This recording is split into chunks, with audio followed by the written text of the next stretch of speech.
சந்திர பகவானை ராசி அதிபதியாக கொண்ட இந்த கடகராசி என்பவர்களுக்கு இந்த மாதத்தின் கிரக நிலைகளால் ஏற்படக்கூடிய வாய்ப்புகள் என்ன? பொதுவாகவே நாளைக்கு என்ன நடக்கும் அப்படின்னு தெரிஞ்சுக்கிற ஒரு சக்தி பொதுவாக மனிதர்களுக்கு இருப்பது அப்படிங்கிறது அசாத்தியமான ஒரு விஷயமா இருக்குது. ஆனால் வேதத்தின் கண்ணை விளங்கக்கூடிய ஜோதிடத்தின் மூலம் நாம் நாளைய தினத்தில் என்ன மாதிரியான பலன்கள் நமக்கு கிடைக்கும் அப்படிங்கிறத தெரிஞ்சுக்கிறதுக்கு சாத்தியம் இருக்குது. ஒரு நாள் முன்கூட்டியே திட்டமிடுவதன் மூலம் நம்மளால் 1000 பிரச்சனையை சமாளிக்க முடியும்.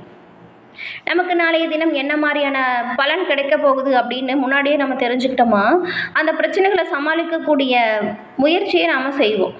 நாளைய தினம் வரக்கூடிய சுப பலன் என்ன அதை அறிஞ்சிக்கிட்டு அதற்கேற்ப திட்டமிட்டு பொதுவாக நாளைக்கான நல்ல பலன்களை நம்மளால் பெற முடியும். அந்த வகையில் இந்த மாதத்தின் கிரக நிலைகளால் கடகராசி அன்பர்களுக்கு என்ன மாதிரியான கிரக நிலைகள் அமைஞ்சிருக்கு, இந்த கிரக நிலைகளால் உங்களுக்கு என்ன மாதிரியான விஷயங்கள் சாதகமாக இருக்கும், எது பாதகமாக இருக்கும், என்ன செஞ்சால் அந்த பாதகமான பலனிலிருந்து நீங்கள் விடுபட்டு வெளிவர முடியும், இது பற்றின முழுமையான தகவலையும் உங்களுக்காக இந்த பதிவில் நாங்கள் சொல்லியிருக்கோம். இந்த பதிவு நீங்கள் பயன்பெறும் வகையில் அமையும், அதனால் ஸ்கிப் பண்ணாமல் முழுமையாக பாருங்கள். நீங்கள் இப்போ தான் ஃபர்ஸ்ட் டைம் நம்மளோட சேனலை பார்க்குறவங்களா இருந்தால் மறக்காமல் சப்ஸ்கிரைப் பண்ணி வச்சுக்கோங்க. ஜோதிட ரீதியாக கிரக பயிற்சி அப்படிங்கிறது ரொம்பவுமே முக்கியம் வாய்ந்த ஒன்றா பார்க்கப்படுது. அந்த வகையில் இந்த மாதம் நடக்கக்கூடிய சூரியன், சுக்கிரன், புதன், சனி பயிற்சி, இந்த முக்கிய கிரகங்களின் பயிற்சி உங்களோட குடும்ப வாழ்க்கை, உறவு, நிதி சார்ந்த விஷயம் எப்படி இருக்கும், தொழில் வியாபாரம் எப்படி அமையும் அப்படிங்கிறத தெரிஞ்சுக்கலாம்.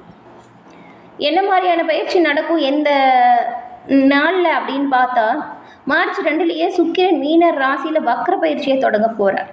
மார்ச் 14 சூரியன் பகவான் மீன ராசிக்கு பயிற்சியாகக்கூடிய காலம் ஆரம்பிக்குது.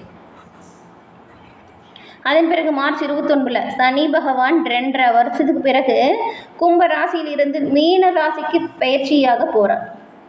இப்படிப்பட்ட இந்த மாதத்தில் கிரக நிலைகள் அப்படிங்கிறது ஒவ்வொரு ராசிக்குமே ஒவ்வொரு மாற்றத்தை கொடுக்கும். அது முன்னேற்றமாகவும் இருக்கலாம், பல சங்கடமான சூழ்நிலையாகவும் அமையலாம்.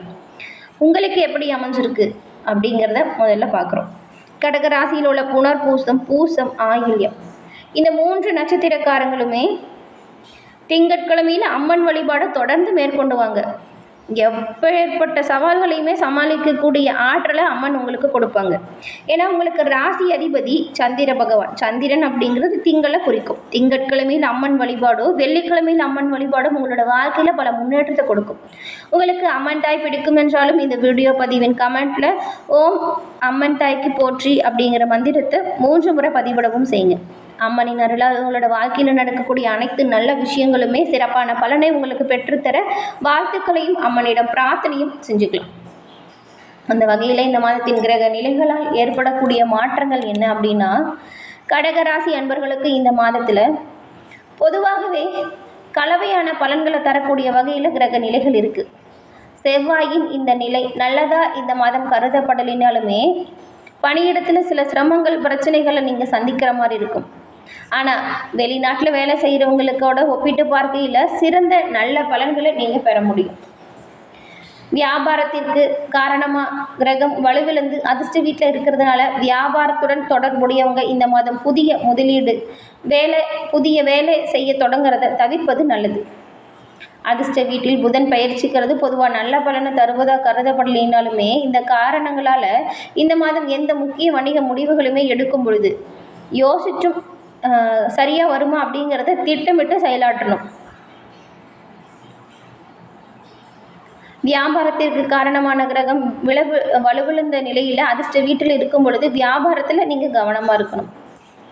இந்த மாதம் எந்த முக்கிய முடிவுகளுமே எடுக்கும் பொழுது தீர ஆலோசனை செய்யணும். கூட்டாளிகள் கிட்ட நீங்கள் பேசி இது சரி வருமா அப்படிங்கிறத கலந்து ஆலோசனை செஞ்சு தான் முடிவெடுக்கணும். நீங்களாக முடிவெடுத்தீங்க பல பிரச்சனைகளை சந்திப்பீங்க. வெளியூரில் படிக்கக்கூடிய மாணவர்கள் நல்ல பலன்களை பெற முடியும். படிப்பு விஷயம் எல்லாமே சிறப்பாக இருக்குது. 5ஆம் வீட்டிற்கு அதிபதியான செவ்வாய் 12ஆம் வீட்டில் நீடிக்கிறார். 12ஆம் வீடு வெளிநாடுகளில் ஸ்தானத்தை கருதப்பட்டாலுமே படிப்பிற்காக பிறந்த ஊரை விட்டு வெளியூர் சென்றோ அல்லது வெளிநாடு சென்றோ இருக்கக்கூடிய மாணவ மாணவியருக்கு ஓரளவு சாதகமான பலன்கள் கிடைக்கும். குடும்ப விஷயங்களில் இந்த மாதம் சில பலவீனமான பலன்களும் இருக்குது. உங்களுக்கு 2ஆம் வீட்டின் அதிபதியாக இருக்கக்கூடிய சூரியன் 8ஆம் வீட்டில் சனி பகவானோடு இருக்கிறார். அப்படிப்பட்ட சூழ்நிலை அப்படிங்கிறது சூரியன் 2ஆம் வீட்டை பார்க்கறது அப்படியே ஒரு சில குடும்ப சூழலில் கொஞ்சம் பலவீனத்தை கொடுக்கும். அதனால் நீங்கள் குடும்ப உறவுகள்லையுமே கொஞ்சம் விட்டு கொடுத்தும் அனுசரித்து போகிறதும் நல்லது. அதே போல் தேவையற்ற வீண் வாக்குவாதம், எந்த ஒரு சண்டை சச்சரவுகளையும் ஈடுபடாமல் இருக்கணும்.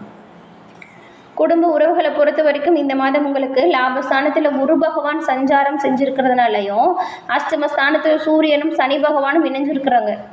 இதன் மூலம் பாக்கியஸ்தானத்தில் சுக்கிரனும் ராகுவோட சேர்க்கையும் ஏற்படுது.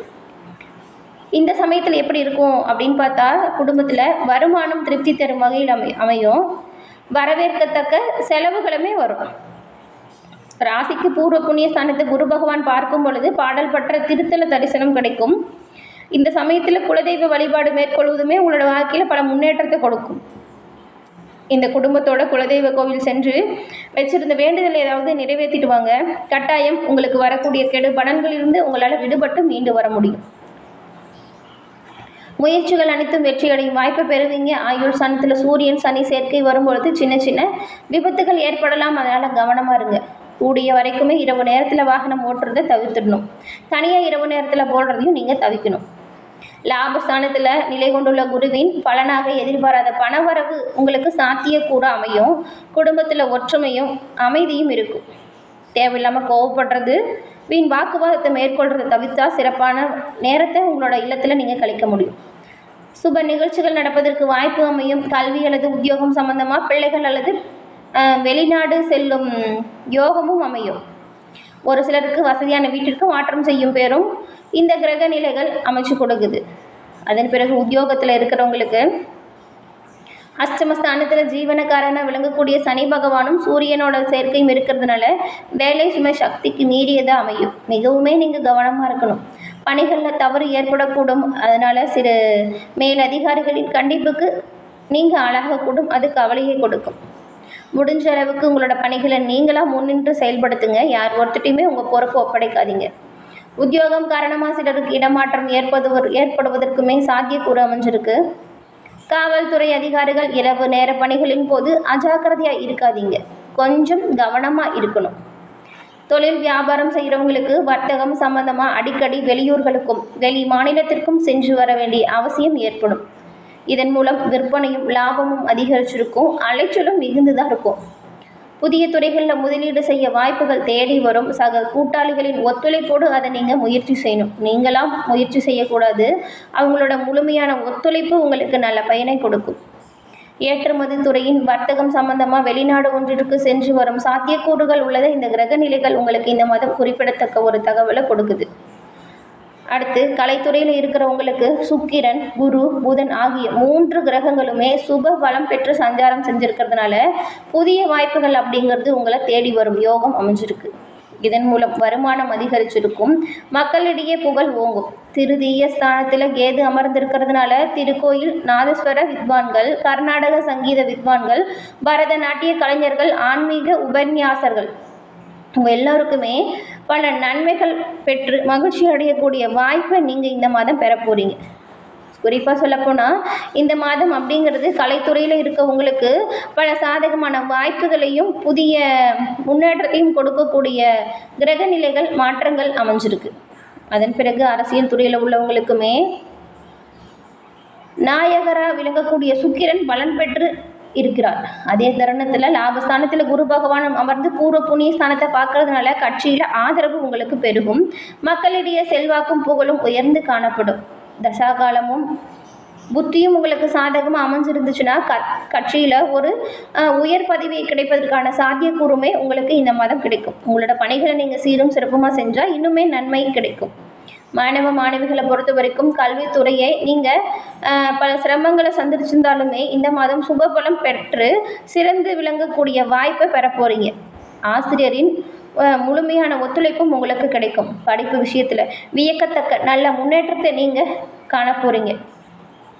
அது மட்டும் இல்லாமல் இந்த மாதம் விளையாட்டு போட்டிகளில் நீங்கள் பங்கு பெறும் பொழுதும் பரிசு பெறும் வாய்ப்பையும் யோகத்தையும் நீங்கள் பெற முடியும். கல்வி விஷயத்தில் நீங்கள் சிறப்பாக செயல்பட்டால் நல்ல மதிப்பெண்கள் பெற முடியும். கொஞ்சம் கூடுதலாக கவனம் செலுத்தி படிக்கிற விஷயத்தில் ஆர்வமாக செயல்பட்டிங்கன்னா இந்த பரீட்சையில் அதிக மதிப்பெண் எடுக்க இந்த வாய்ப்புகள் உங்களுக்கு சாதகமாக அமையும். என்ன கடகராசி அன்பர்களே, இந்த பதிவு நீங்கள் பயன்பெறும் வகையில் அமைஞ்சிருக்குன்னு நினைக்கிறோம். அதே போல் நீங்கள் என்ன மாதிரியான விஷயத்தில் கவனமாக இருக்கணும்னு பார்த்தா, ஆரோக்கியத்தில் கவனத்தை செலுத்தணும். கூடிய வரைக்குமே வெளியே செல்றதையும் குறைச்சிக்கோங்க. இரவு நேரத்தில் வாகனம் ஓட்டுவதை தவிர்த்துடுங்க. தனியாக எங்கேயாவது போகிறதையும் தவிர்ப்பது நல்லதாக இருக்கும். உடல்நிலையில் கொஞ்சம் பாதிப்புகள் ஏற்பட்டாலுமே அது உடனே சரியாகிடும். என்ன நண்பர்களே, இந்த பதிவு நீங்கள் பயன்பெறும் வகையில் அமைஞ்சிருக்கும்னு நினைக்கிறோம். இந்த பதிவு பிடிச்சிருந்தா லைக் பண்ணுங்கள், ஷேர் பண்ணுங்கள், கமெண்ட் பண்ணுங்கள். நீங்கள் இப்போ தான் நம்மளோட சேனலை ஃபஸ்ட் டைம் பார்க்குறவங்களா இருந்தால் மறக்காமல் சப்ஸ்கிரைப் பண்ணி வச்சுக்கோங்க. சப்ஸ்கிரைப் பண்ணி வச்சு கூட வர பெல்லைக்கான கிளிக் பண்ணி வைக்கிறது மூலம் நாங்கள் போடுற பதிவுகள் உடனுக்குடன் நோட்டிஃபிகேஷன் மூலம் உங்களை வந்தடையும் அப்படிங்கிறது தெரிவிச்சுக்கிறோம். தொடர்ந்து பார்த்தமைக்கு நன்றி நண்பர்களே. நன்றி, வணக்கம்.